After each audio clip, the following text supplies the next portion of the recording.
Why is this so painful? This is for Black women in toxic jobs, and I'm speaking from the perspective of what I went through as a toxic job survivor, as well as working with so many Black women, either in therapy or coaching, or even to the responses or comments in my to my videos, my YouTube videos, in terms of this questioning of why is this happening to me? Why is this so painful? So I wanted to take a moment to really validate why this is so painful because it's a form of workplace trauma, one. And number two, it might relate to some other issues as well. So I'm going to go over those. And I just want to say, too, that as Black women, we know the stereotypes about the strong Black woman. We might also have been raised in a way where we have been told that we do not allow other people to see us, that they're harming us and that they can't punk us and we're not weak and all these other things. And I want to say that, yeah, while we need to do that in some places and spaces, particularly when we're being attacked, however, in our safe places, I hope that we do have an opportunity to really connect to how we are really feeling. So I don't want us to think that because we are acknowledging that we have been harmed or that we are in pain, that we are weak or a punk. That is not true. That is not true. That is a sign of tremendous strength that we are connected to ourselves and how we are feeling, and that we are committed to helping ourselves heal. So, the first step in committing to healing is to acknowledge that we are hurting, that we have experienced harm. So, again, not in the workplace in terms of, trying to figure out why you're in pain and trying to ask people, no. I said in a safe place because if you're in a toxic work environment, that is not a safe place. It is not safe for you psychologically to put your guard down. So just be aware of that and be cognizant of trying to identify those spaces that are safe for you, where you are able to self reflect. So I just jotted down a few notes in terms of why this experience may be painful. You might resonate with some or all of what I'm sharing with you, but again, this is an opportunity to self reflect. So, as you're self reflecting, you might take a moment to just pause the video, and just reflect in real time. Or you may want to write down the prompts in terms of reflecting later. And or you might even want to reflect on this in therapy. It might be helpful for you to do that there too. So I just want to go over some of the core reasons or some of the issues that might be going on in terms of why this toxic job is so painful for you. Number one, it may challenge the core sense of how you view yourself. So as you come into the workplace, you may view yourself as very confident. You may know that you have all these skills and qualifications and maybe have gotten validation in previous experiences that you've had. So you come into the job, you may be very confident about that. However, when things start happening to you in the workplace, a normal response is to initially say, huh, okay, that was odd. Let me try to figure out what that was about. Did I do something right? So you're self assessing, and that's very normal and that's healthy to self assess. However, when you get to the point where the job is gaslighting you and you're starting to gaslight yourself and you're starting to question yourself, you're starting to question your abilities, you start to question if you're even competent for the job, that is challenging the core sense of who you are. So again, initially you came in well and confident, and now you're starting to second guess yourself and even question your own competence and your own abilities. So we have to be mindful of that because the projected incompetence of other people, if we internalize that, then we can start feeling insecure. And the projected incompetence of other people, we often see this with workplace bullies or other insecure people in the workplace who feel threatened by you, intimidated by you, and they may engage in this behavior of projecting their own incompetence onto you. And then that might challenge your own core sense of who you are. You know that you are an intelligent person. You know that you have all these skills, you wouldn't have probably gotten hired if you did not, because as Black women, we often are not able to have this certain so-called privileges that other people may have in terms of getting jobs based upon who they know, who they're connected to. We often don't have that privilege. So really we are on top of our game to even get hired many times, and many times we are exemplifying outstanding work performance. However, the insecurities of others might get projected upon us. It might be the pet to threat situation I've talked about before, in which people might initially praise you and be so-called thankful that you are in the workplace to do the probably the heavy lifting, because they want to kind of just sit back and kind of ride on your coattails and exploit your labor.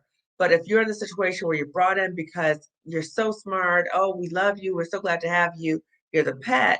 And then when you start outshining other people, particularly those in leadership positions, then you become the threat. So if this is happening to you, you might be experiencing this pushback or this gaslighting, all these other things that make you question the core sense of who you are. So I do want to first give honor and appreciation to the three Black women who created Pets a Threat in their research.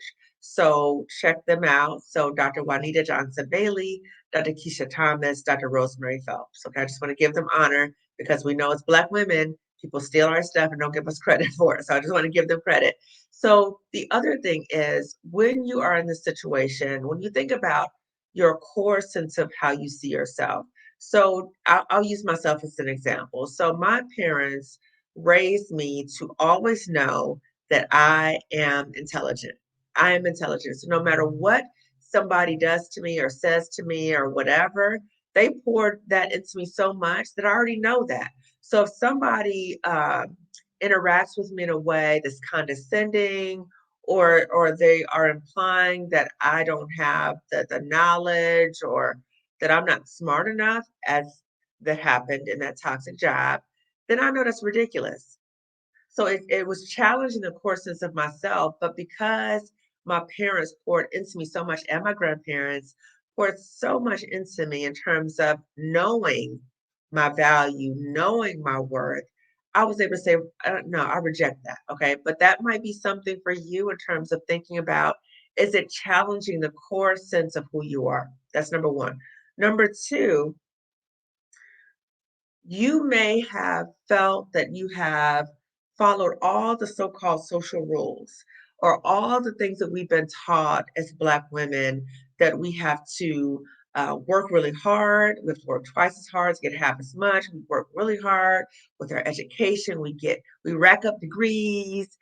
We get all the training.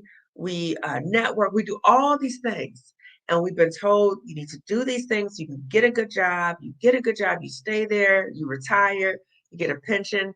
So we may have followed all the so-called rules, but it doesn't work out that way for us, or we experience so much harm in the process that it may impact not only the quality of our life, but the quantity in terms of how long we are living, because of the extreme stress that we're experiencing these toxic jobs. So that might be another reason why it's so painful, because you say, wait a minute, I've done everything I was supposed to do. Like, what's going on here? Well, what's going on is that you may have done everything you needed to do, but you are in systems that are toxic, that are not valuing you, and they're colluding with one another to bring you down. So that's number two. Number three, and this is an issue that comes up a lot in my videos. So I've done videos on this in terms of all skin folk and kinfolk, particularly when the person causing harm in the workplace is another Black person, particularly another Black woman. That can be extremely painful. That takes the pain to a whole nother level, because when you see another Black woman in the workplace, what you may do is you may be coming from your own position of, inclusivity, and wanting to uplift other Black women and collaborate with other Black women and be inspired by other Black women. So as you come in the workplace and you see another Black woman, you may be coming in with that perspective. However, the Black woman may not have a similar perspective.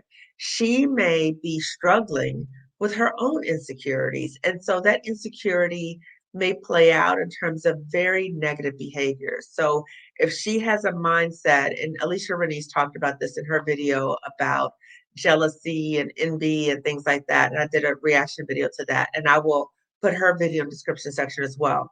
But if you're in a situation where someone is coming from a position of lack and scarcity, and lack of resources, that could only be one or a few of us or whatever, they will see you as a threat and they will try to take you down. So they might try to take you down in terms of undermining you. They may be micromanaging you. They may be throwing you under the bus. Whatever that might be, they are trying to take you down. It also relates to my dissertation, which dealt with social comparison jealousy among African American women. So at some point, I'm going to talk a little bit more about my dissertation, but right now, I just want to say I acknowledge and understand how painful that is when you are a Black woman and you are in the workplace, when the person who is harming you, and I have videos on this too, in terms of not only all skin folk and kinfolk, but also sis, get your foot off my neck. Stop doing that. Check yourself, okay? Like you already know how hard it is to even get these jobs. And when we get the job, I don't need you stepping on my neck, trying to like promote or get hired by trying to dim my light. That is not healthy. That's not healthy. And it's a reflection on the person more so than you that they are that insecure. So that's another thing that might contribute to why this job, this toxic job, is so painful for you. Number four is that the toxic job may trigger other traumas that you've experienced in your life.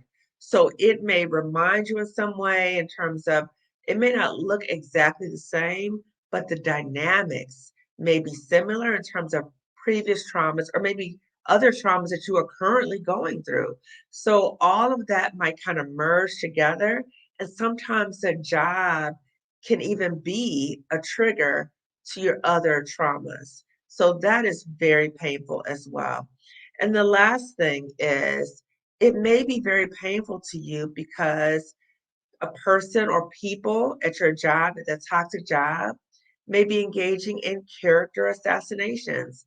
And that never feels good when people are trashing you, they are maligning you, they're saying terrible things about you behind your back. They're not gonna say it in front of your face, but they'll smile in your face and then do this behind your back.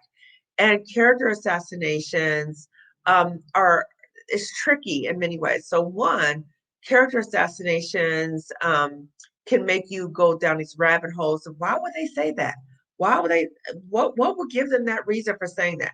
That's a rabbit hole because you're trying to put or place logic on something that's illogical. It doesn't make any sense why they do that. It is fueled by their own insecurities. So let us not go down that rabbit hole. Another rabbit hole is that, and I know I struggle with this too. Um, I cannot stand when people lie on me. It just, ooh, I cannot stand it. And so when people would lie about me, particularly the workplace bully would lie on me and say, make up stuff, and it would try to do this in places and spaces where she knew other people could hear. So she would intentionally do things to try to trash my name and trash my reputation in front of other people in areas that other people could hear her. So when you think about if this is happening to you, character assassinations never feel good. And you may also get in this pattern that I did, where you get in this pattern of trying to discount the lie or try to challenge the lie. But again, that's another rabbit hole. You're going in a direction, you're spending your energy on some place that it doesn't need to be. Because number one, the person will continue to engage in the character assassinations because when you think about toxic work environments, it's not just that person, it's the whole system. So when you might think, well, they can't do this because this creates a hostile workplace and all these different things, and you go to HR and you go report them, the trick might be on you because when you get to HR, the workplace bully and HR have already been talking about you in terms of what to do about you because you are seen as a problem, even though you've been harmed. See, it doesn't make any logical sense. So that's what I'm saying. Please don't go down the rabbit holes. When you start trying to, put logic in and put all this energy, you're wasting your time because you can't win in the situation. They will continue to engage in character assassinations. And what will change if you try to defend yourself against them? Again, it's wasting time. That is a sign that maybe that's not an environment for you. So I'm not convincing you, not trying to convince you, but I'm encouraging self reflection. Self reflection is the first step that you need to take in terms of getting ready to leave a toxic job. So if you are in a position where you're watching this video and you're like, oh, she is speaking to me, are you in my head? You are speaking exactly what I'm experiencing. If that is you, you might be at different stages in terms of preparing yourself to leave a toxic job. So, again, the first part is the awareness. So, you may be watching my videos to help you self reflect, and you might need to do a lot of self reflection before you start making those next steps. So, you may use this to self reflect. You might use this as encouragement to keep going, keep on moving. So, if you've already said, you know what, I realize I got to get out of here, you are putting your plan in place. Maybe you're working with a coach, a Black women business coach. If you're already doing that, then these videos might be a support to you. So, no matter where you are on the journey of leaving your toxic job, I hope that these videos are a resource for you. And again, I am here just to help you self reflect. I'm not trying to convince anybody because I'm not you. I'm not in your life. So I can't make the best decision for you or try to convince you of something if I'm not living your life. So just take this for what it is. It is opportunities for self reflection. My hope is that more Black women self reflect and that we recognize when things are hurting us and that we pivot and find something better because there are better things out there for us. I've heard many Black women talk about leaving their toxic job and getting a better job. Those jobs are available and or starting their own business. So I'm not telling anyone to just up and leave a toxic job unless you are in harm. So physically, psychological, you are in harm. Yes, leave immediately, okay? Because we don't want anything really bad to happen to you. But if you are not in that situation, start the process. Start the process. It might be as easy as watching these videos. So as I'm signing off, please give this video a thumbs up. It lets YouTube know to suggest this video to other Black women who might be in similar situations. And as you are helping to self reflect for yourself, you're engaging in that process, I invite you to also help other Black women start the process as well. So you can do that by sharing this video with her, sharing with her all the resources that I have in the description section of this video and all of my videos. And also subscribe to this channel, Lifting as We Climb Consulting Wellness Services. So again, you have every right, and I completely understand that you may be experiencing pain in a toxic work environment and allow yourself to connect to that. Allow yourself to feel that and explore why it is so painful for you. You are not weak. You are not a punk. If you are saying to yourself, this job is harming me, that is the first step to you getting on the path to healing so that you are able to start putting things in place so that you can leave that toxic job and you can find something better because better is there for you and you deserve better. Okay. So I'm signing off. And again, I look forward to seeing you next time. Take care. Bye.